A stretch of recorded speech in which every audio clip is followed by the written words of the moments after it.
வணக்கம். இன்னைக்கு பன்னீர் சப்பாத்தி ரோலுக்கு ஒரு 100 கிராம் அளவுக்கு பன்னீர் எடுத்திருக்கிறேன். இதை துருவி கூட நீங்க சேர்த்துக்கலாம். நான் நீள நீளமா கட் பண்ணி வச்சிருக்கிறேன். இதுக்கு கூட வெங்காயமும் ஒரு வெங்காயம் ரவுண்டா கட் பண்ணிட்டு கேரட்டும் கேப்சிகம் நீள நீளமா கட் பண்ணி வச்சிருக்கிறேன். நான் அரை கேப்சிகம் அரை கேரட் தான் நான் எடுத்திருக்கேன். இப்போ ஒரு ஃப்ரையிங் பேன்ல நல்லா ஹை ஃபிளேம்ல வச்சுட்டு 1 டேபிள் ஸ்பூன் பட்டர்ல காய்கறி எல்லாத்தையும் சேர்த்து வதக்க போட்டுருவோம்.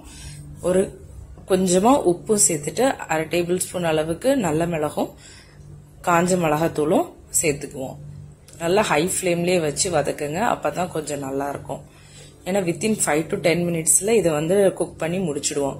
இப்போ நடுவுல இந்த மாதிரி ஸ்பேஸ் விட்டு பன்னீரை அதுல சேர்த்துக்குவோம். பன்னீர் ரொம்ப நேரம் குக் ஆகணும்னு இல்ல, ரொம்ப நேரம் குக் ஆயிட்டுனா ரப்பர் மாதிரி ஆயிடும். இதுக்கு டேஸ்ட்காக கொஞ்சம் போல மேகி மசாலா ஒரு பிஞ்ச் அளவுக்கு சேர்த்துக்கோங்க. இது இப்ப ஆறட்டும்.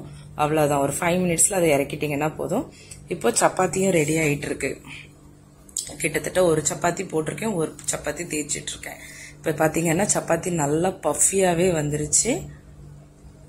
இப்போ பஃபியா வந்த சப்பாத்திய இன்னொரு சப்பாத்திக்கு மேல வச்சு லைட்டா பட்டரை ஸ்ப்ரெட் பண்ணி வச்சிடுறேன்.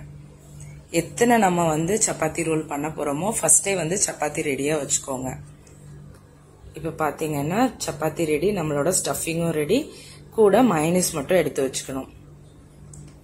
இப்போ எந்த சைடுனாலும் சரி திருப்பி நம்ம மயோனைஸ் ஸ்ப்ரெட் பண்ணிடுவோம். மயோனைஸ் இவ்வளவுதான் சேர்க்கணும்னு இல்லை, அவங்கவுங்க டேஸ்ட்டை பொறுத்து இருக்கு. பட் கம்மியாவே சேர்த்தீங்கன்னா இன்னும் டேஸ்ட் நல்லா இருக்கும். நான் இதுல கொஞ்சம் ஜாஸ்தியா சேர்த்துக்கிட்டேன்.